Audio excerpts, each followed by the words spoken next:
सालों पहले भानिया राज्य में कर्ण राजा का शासन चलता था। राजा का दिल बहुत साफ था। वो हर त्योहार के दिन लोगों को दान देते थे। इस साल भी एक त्योहार के अवसर पर राजमहल में दान लेने वालों की भीड़ लग गई। राजा ने सबको भर भर कर दान दिया। अंत में कमर को झुकाते हुए एक महिला राजा के पास दान लेने के लिए पहुंची, लेकिन तब तक राजा के पास दान देने के लिए कुछ भी नहीं बचा। राजा ने तुरंत अपने गले से हीरे का हार निकालकर उस महिला को दे दिया। वो महिला राजा के सिर पर हाथ फेरते हुए आशीर्वाद देकर चली गई। अगले दिन राजा अपने बगीचे में बैठकर सोच रहे थे कि मेरे जीवन में एक पुत्र की कमी है। भगवान ने मुझे सब कुछ दिया, लेकिन पुत्र सुख पता नहीं क्यों नहीं दिया। तभी राजा के गोद में आकर एक आम गिरा। राजा इधर उधर देखने लगे। उनके मन में हुआ कि आखिर यह आम मेरी गोद में आया कैसे। तभी कुछ देर बाद उन्हें बहुत सारी परियां दिखी। उन सभी परियों में से एक नीली आंखों वाली परी राजा के सामने आई और बोलने लगी कि इस आम को अपनी पत्नी को देना। यह आम तुम्हें पुत्र रत्न देगा। इसे खाने के 9 महीने बाद ही तुम्हारे पत्नी मां बन जाएगी। वैसे तुम्हारे भाग्य में पुत्र सुख तो नहीं है, लेकिन तुम दिल के साफ हो और बहुत दानी हो, इसलिए तुम्हें ये सुख मिला है। बस ये सुख तुम्हें सिर्फ 21 साल तक मिलेगा। जैसे ही तुम्हारे बेटे की शादी होगी, उसकी मौत हो जाएगी। राजा ने दुखी मन से नीली आंखों वाली परी से पूछा, क्या इसका कोई उपाय नहीं है? परी ने कहा, राजन, कल मैं कमर झुकाते हुए एक साधारण महिला के रूप में तुम्हारे दरबार में दान लेने के लिए आई थी। देखो, जो माला तुमने मुझे दी थी वो मेरे गले में है।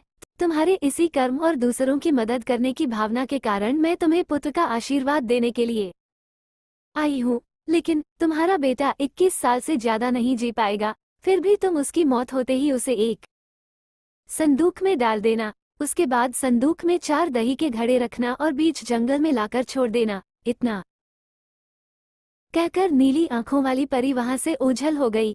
राजा ने महल जाकर सारी बात अपनी पत्नी मैत्री को बता दी और उसे आम खाने के लिए दिया। राजा की पत्नी ने आम खाने के ठीक 9 महीने के बाद एक पुत्र को जन्म दिया। बेटा होने की खुशी में राजा ने बहुत बड़ा जश्न रखा। जश्न के बाद बेटे का नाम देव रखा गया। होते होते राजकुमार देव की उम्र 21 साल की हो गई। उसके विवाह के लिए प्रस्ताव आने लगे। राजा ने एक बुद्धिमान लड़की वत्सला से अपने बेटे की शादी करा दी। शादी के कुछ ही दिनों के बाद नीली आंखों वाली परी की बात सच हो गई और राजा का बेटा देव मर गया। राजा और रानी नीली आंखों वाली परी की बात भूल गए थे। जब देव के अंतिम संस्कार के लिए राजा लोगों के साथ शमशान की ओर बढ़ने लगे, तो राजा को परी की बात याद आ गई। तुरंत राजा ने सबको एक बड़ा सा संदूक और 4 दही के घड़े लाने के लिए कहा। संदूक आते ही राजा ने भारी मन से अपने बेटे को उसमें डाला और दही के 4 घड़े भी रख दिए। उसके बाद राजा ने अपने सैनिकों की मदद से उस घड़े को घने जंगल के बीच में रख दिया। वहां से लौटने के बाद राजा का मन किसी काम में नहीं लगा। कुछ समय बाद देव की पत्नी अपने मायके चली गई। समय बीता और देव की मृत्यु को 1 साल हो गया। देव की पत्नी वत्सला के घर एक बूढ़ा आदमी खाना मांगने के लिए पहुंचा। उसने बड़े प्यार से उसे खाना खिलाया। खाना खाने के बाद उस भिखारी ने अपना हाथ धोने के लिए दूसरे हाथ की मुट्ठी खोली। तभी वत्सला ने उस मुट्ठी में अपने पति देव की सोने की चेन देखी। वत्सला ने तुरंत भिखारी से पूछा, आपको ये चेन कहाँ से मिली? यह मेरे पति की है, जिन्हें संदूक में बंद करके जंगल के बीच में रखा गया था।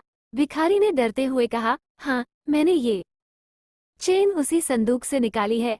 वत्सला ने कहा, आप डरिए मत, मैं सिर्फ उस जंगल तक जाना चाहती हूँ जहाँ मेरे पति का संदूक रखा है। भिखारी ने कहा, वह भयानक जंगल है, मैं आपको वहां तक नहीं लेकर जा पाऊंगा। हाँ, आप चाहो तो मैं आपको उस संदूक से थोड़ी दूर ले जाकर छोड़ सकता हूँ। वत्सला तेजी से भिखारी के साथ जंगल तक पहुंची। घने जंगल से पहले ही भिखारी वहां से चला गया। फिर वत्सला अकेले अपने पति के संदूक को ढूंढने के लिए निकल पड़ी। वहां जाकर उसने अजीब सी चीजें देखी। उस संदूक के पास बहुत सारी परियां थीं। वत्सला पेड़ के पीछे छुपकर उन्हें देखने लगी। वत्सला ने देखा कि सारी परियों के बीच से एक नीली आंखों वाली परी आई और उसने संदूक में एक लकड़ी देव के मृत शरीर के सिर के पास और एक पैर के पास रखी। तभी देव संदूक से बाहर निकल आया। परियों ने देव को मिठाई खिलाई और दोबारा संदूक के अंदर डालकर लकड़ियों की स्थिति बदल दी। रोज रात को नीली आंखों वाली परी इसी तरह से देव को संदूक से बाहर निकालती और फिर उसी में भेज देती थी। वत्सला डरते हुए उसी जंगल में फल खाकर 3 से 4 दिन तक ये सब देखती रही। एक दिन वत्सला ने भी संदूक खोलकर नीली आंखों वाली परी की तरह ही लकड़ी की स्थिति को बदला। तभी देव संदूक से बाहर निकल आया। देव ने जैसे ही अपनी पत्नी को देखा वो हैरान हो गया। देव कुछ बोल ही रहा था कि अचानक वत्सला बोल पड़ी, मैं आपको इस जंगल में इस स्थिति में रहने नहीं दूंगी, आपको मेरे साथ चलना होगा। देव ने वत्सला को समझाते हुए कहा, मैं नीली आंखों वाली परी की वजह से ही इस दुनिया में आया हूँ, मैं उनकी आज्ञा के बिना कहीं नहीं जा सकता। तुम मेरे संदूक में रखा हुआ एक घड़ा अपने साथ लेकर मेरे राज्य चली जाओ, वहां छुप कर रहना। तुम्हें 9 महीने बाद एक पुत्र होगा, तब मैं तुमसे मिलने आऊंगा। अब तुम लकड़ी की स्थिति बदलकर मुझे पहले की तरह संदूक में जाने दो। वत्सला ने अपने पति के कहे अनुसार ही किया। सबसे पहले संदूक में पति को भेजा, फिर वह दही का एक घड़ा लेकर रूप बदलने के बाद राजमहल पहुंची और रानी को चिट्ठी भेजकर रहने के लिए जगह मांगी। रानी ने दया करके उसे राजमहल के पास ही एक कमरा रहने के लिए दिया। जब रानी को पता चला कि वह गर्भवती है तो रानी उसका ख्याल भी रखने लगी। जब वत्सला ने बच्चे को जन्म दे दिया तो देव उससे मिलने के लिए आया। उस समय रानी पास से ही गुजर रही थी। उन्होंने तुरंत अपने बेटे को पहचान लिया। रानी सीधे देव के पास पहुंची और पूछने लगी, यह तुम्हारी पत्नी है, ये तुम्हारा पुत्र है, तुम जीवित हो?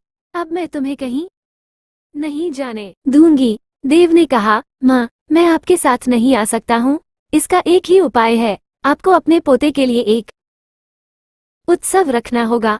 आप उसमें सारी परियों को बुलाइए। जब परियां आ जाएं, तो नीली आंखों वाली परी का बाजूबंद किसी तरह निकाल कर जला देना। उसके बाद नीली आंखों वाली परी से मेरे जीवन का वरदान मांग लेना। इतना कहकर राजकुमार देव वहां से चला गया। उसकी मां ने दुखी मन से उसे विदा किया। कुछ ही दिनों में रानी मैत्री ने अपने बेटे देव के कहे अनुसार जश्न रखा और सारी परियों को भी बुलाया। सभी जश्न में डूबे हुए थे। तभी रानी मैत्री का पोता रोने लगा।